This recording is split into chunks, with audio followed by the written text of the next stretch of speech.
Sobat Vidivisi pasti pernah mendengar orang mendengkur, atau bahkan termasuk orang yang suka mendengkur. Tahukah Sobat Vidivisi kalau mendengkur diduga kuat menjadi tanda penyakit jantung apabila mengarah ke gejala obstructive sleep apnea atau OSA. Gangguan tidur ini terjadi ketika ada masalah pada sistem pernapasan. Lalu apa penyebab orang mendengkur dan kapan dikatakan harus ke dokter? Simak pembahasannya bersama Dr. Hamidah Hayati Faisal, spesialis THT. Apa penyebab orang mendengkur? Berdasarkan definisi, sebenarnya mendengkur itu adalah suatu kondisi di mana terjadi gangguan aliran udara atau adanya hambatan pada daerah hidung dan tenggorokan kita pada saat tidur. Nah, karena ada hambatan tadi, sehingga udara yang masuk ataupun keluar dari saluran nafas itu akan terdorong secara terpaksa dan akan menggetarkan struktur jaringan lunak yang ada di daerah rongga hidung dan tenggorokan kita. Nah, getaran tadi atau vibrasi tadilah yang akan menimbulkan bunyi ngorok pada saat seseorang tidur. Penyebab hambatannya apa? Tentu saja bisa dari gangguan dari masalah hidung, misalnya ada tulang hidung yang bengkok atau kelenjar konkanya yang terlalu besar, atau misalnya pada kasus orang dengan memiliki amandel yang besar, ataupun pada kasus-kasus orang dengan obesitas. Biasanya pada orang obesitas, lingkar dari lehernya tersebut akan menjadi lebih sempit. Sehingga pada saat kita tidur, kita dalam keadaan rileks, maka celah untuk dilewatinya udara tadi akan menjadi semakin sempit dan menggetarkan jaringan lunak yang ada di sana. Kalau begitu, bagaimana gejala mendengkur? Biasanya orang dengan mendengkur itu datang berobat ke dokter THT bukan karena atas kesadaran dirinya sendiri. Jadi memang yang mengajak biasanya adalah keluarga atau pasangan yang justru terganggu tidurnya akibat suara dengkuran tadi yang terlalu keras. Nah, memang kalau misalnya untuk mengevaluasi diri sendiri apakah ada mendengkur atau tidak, kecuali dia memang sempat ada terbangun pada malam hari akibat mungkin terganggu dengan suara mendengkurannya sendiri, bisa juga dievaluasi dengan salah satunya bisa dikatakan dia akan merasa mudah ngantuk atau mudah lelah pada siang hari meskipun jam atau durasi tidurnya tersebut sudah cukup. Jadi tidak pada kondisi orang yang begadang ya. Jadi jam tidurnya cukup, namun pada saat siang hari dia akan merasa kelelahan atau lebih mudah mengantuk. Atau bisa juga dia gampang terbangun pada saat malam hari. Jadi tidurnya tidak tenang, gelisah. Mungkin di sini nanti akan saya jelaskan mengenai OSA atau obstructive sleep apnea. Nah, itu dia akan terbangun seperti mencari udara pada saat tidur. Nah, mungkin kalau keluhannya sudah sangat berat seperti itu, orang tersebut bisa menyadari bahwa dia mendengkur pada saat tidur. Bagaimana orang yang sering mendengkur mengetahui kapan harus ke dokter? Sebenarnya dalam kondisi normal manusia itu bisa mengalami mendengkur pada saat tidur, biasanya pada saat terlalu lelah ataupun memang pada saat ada batuk pilek atau mungkin ada yang alergi atau rinitis alerginya kambuh sehingga ada gangguan di saluran hidungnya. Mau tidak mau dia akan berusaha untuk bernafas dari mulut atau menjadi bunyi pada saat tidur. Namun, kalau misalnya dengkuran itu sangat keras dan bisa dikatakan hampir setiap dia tidur ada dengkuran, ataupun bisa diobservasi oleh keluarga atau pasangannya pada saat tidur ada periode di mana dia berhenti nafasnya. Jadi kita lihat dari gerakan dada ada periode dia berhenti nggak bernafas, kemudian bernafas lagi gelagapan seperti orang hampir tenggelam gitu ya, atau bahkan sampai terbangun pada malam hari. Nah, ini harus hati-hati. Karena dalam perjalanan penyakitnya mendengkur itu bisa tidak hanya mendengkur, tapi juga disertai dengan OSA atau obstructive sleep apnea, yaitu adanya periode henti nafas pada saat tidur akibat adanya sumbatan di saluran hidung dan tenggorokan kita. Nah, ini harus langsung diperiksakan ke dokter THT. Bagaimana diagnosis mendengkur? Pada saat seseorang datang ke dokter THT dengan keluhan mendengkur, maka untuk mendiagnosis yang pertama tentu dokter akan menanyakan apa keluhannya yang mengganggu, misalnya dengkurannya, seberapa keras dengkurannya, seberapa sering orang tersebut mengalami mendengkur pada saat tidur. Nah, kemudian sesuai dengan gejalanya tadi, biasanya diharapkan datang ke dokter THT juga membawa keluarga atau mungkin pasangannya, sehingga dokter juga bisa menanyakan kepada pasangannya, apakah ada periode dia berhenti nafasnya pada saat tidur. Nah, ini tentu saja membantu untuk memisahkan apakah ini memang hanya karena dengkuran biasa atau mungkin ada kecenderungan ke arah OSA tadi. Kemudian setelah melakukan beberapa pertanyaan, tentu saja dari dokter THT akan melakukan pemeriksaan dari rongga hidung, tenggorokannya juga. Biasanya kalau di rumah sakit sekarang ini sudah banyak pemeriksaan endoskopi, jadi biasanya akan diteropong dengan kamera ke dalam rongga hidung dan tenggorokan untuk melihat apakah ada faktor resiko anatomi yang bermasalah yang menjadi penyebab dari dengkurannya. Nah, kemudian bila diperlukan juga ada sebuah pemeriksaan namanya sleep test atau polisomnografi. Di sini adalah melakukan analisis pada saat seseorang itu tidur. Jadi nanti biasanya bisa dikerjakan di rumah atau mungkin di rumah sakit. Pada saat pasien tersebut tidur akan ditempelkan beberapa alat.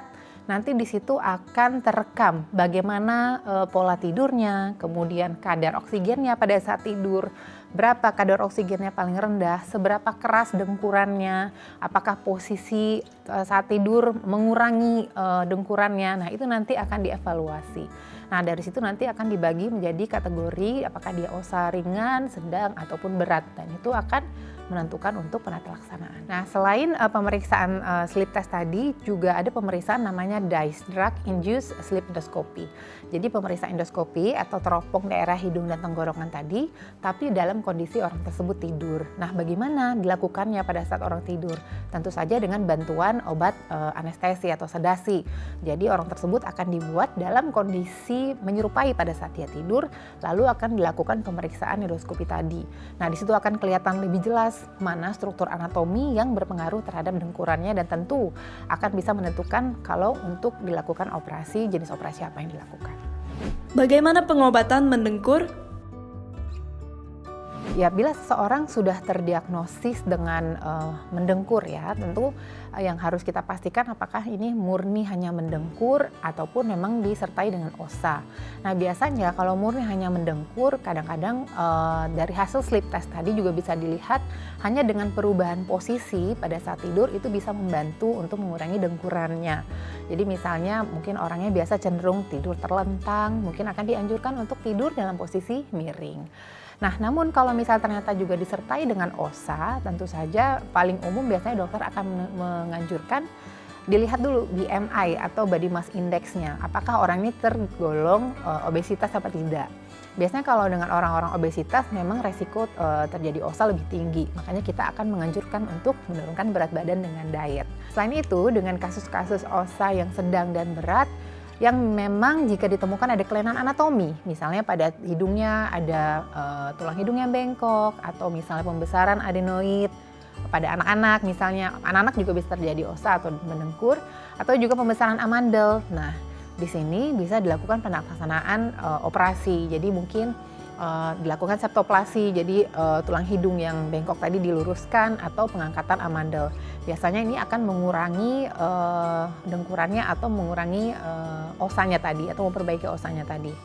Nah, selain itu apabila memang tidak memungkinkan untuk melakukan tindakan operasi, ada modalitas lain yaitu dengan menggunakan CPAP. Jadi CPAP ini adalah Continuous Positive Airway Pressure. Jadi seperti sebuah alat ya, seperti sungkup yang dipasang mungkin dari hidung dan mulut. Di situ nanti akan tersambung dengan oksigen yang bertekanan positif. Nah, pada saat tidur dia disarankan akan menggunakan itu sehingga aliran udara akan terdorong karena ada tekanan tadi akan terdorong ke dalam rongga nafasnya. Sehingga mungkin struktur-struktur yang ada di daerah hidung dan tenggorokan yang tadinya mungkin menyempit akan menjadi terbuka. Nah, ini akan memperbaiki dengkurannya, kemudian memperbaiki kualitas tidurnya. Kemudian ada juga OSA yang disebabkan misalnya ada masalah dari dental atau gigi geligi atau misalnya rahang bawahnya yang terlalu kecil.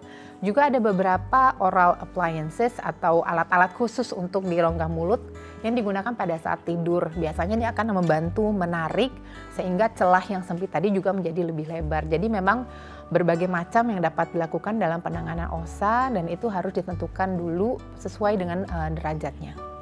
Apa saja komplikasi dari mendengkur? Kalau mendengkur adalah ternyata murni hanya karena mendengkur dan bisa diatasi dengan perubahan posisi pada saat tidur, mungkin tidak ada masalah. Namun yang berbahaya adalah dengkuran yang disertai dengan OSA. Nah, mungkin dalam jangka waktu pendek ya, dalam jangka waktu cepat tidak terlalu terlihat komplikasinya terhadap si pasien apa. Tapi ini akan berefek dalam jangka panjang. Misalnya, kan seseorang itu secara normal seharusnya memiliki kualitas tidur yang baik. Dia ada fase-fase tidur, dia harus mendapatkan fase tidur dalam, itu juga berhubungan dengan imunitas badannya juga. Kemudian pada anak-anak berhubungan dengan tumbuh kembang. Tentunya kalau dengan OSA atau mendengkur dengan OSA tadi, kualitas tidurnya akan terganggu. Nah, ini bila terjadi secara kronis pada orang dewasa bisa beresiko menjadi ada penyakit hipertensi, bisa penyakit stroke, bisa penyakit jantung. Nah, tentu kita tidak ingin menunggu sampai komplikasinya muncul. Maka memang sebaiknya apabila keluhan tadi ditemukan di keluarga kita, itu memang sebaiknya segera diperiksakan ke dokter THT. Nah, sementara itu kalau pada anak-anak, tentu saja tumbuh kembang anak ini sangat penting dan ini juga sangat ditentukan dengan kualitas tidurnya. Nah, biasanya memang pada anak-anak memang ada amandel atau adenoid yang membesar, biasanya dengan setelah diterapi itu akan perbaikan. Namun kalau misalnya ada gangguan tidur tidak ditangani dengan baik, tentu saja tumbuh kembang anak ini akan menjadi terganggu dan tentu kita orang tua tidak menginginkan hal tersebut. Jadi sebaiknya memang dilakukan pemeriksaan segera mungkin ke dokter THT. Apa yang bisa dilakukan untuk mencegah mendengkur? Ya, sebenarnya kalau untuk mencegah mendengkur tentu saja yang memang paling umum terjadi karena ada berat badan lebih. Jadi tentunya kita harus menjaga supaya tidak terjadi berat badan lebih atau obesitas. Karena itu menjadi faktor resiko untuk mendengkur. Kemudian juga kalau misalnya memiliki masalah misalnya rinitis alergi atau masalah di hidung atau di tenggorokan, itu sebaiknya juga langsung melakukan pengobatan ke dokter THT. Atau misalnya yang pada alergi tadi, alerginya harus dikontrol supaya tidak mengakibatkan adanya sumbatan hidung yang menyebabkan gangguan pada saat dia tidur. Kalau misalnya mendengkurnya belum terlalu parah, sambil diobservasi coba dicoba manuver pada saat tidur, diubah posisi tidurnya. Jadi jangan pada posisi terlentang saja, jadi bisa mungkin menghadap ke kiri atau ke kanan. Namun tetap kalau misalnya tetap dengan cara tersebut ternyata mendengkurnya atau osanya tetap ada, ya memang mau tidak mau harus dilakukan pemeriksaan ke dokter THT. Sekian penjelasan saya mengenai mendengkur. Saya Dr. Hamidah Hayati Faisal, spesialis THT KL. Sampai ketemu di episode berikutnya.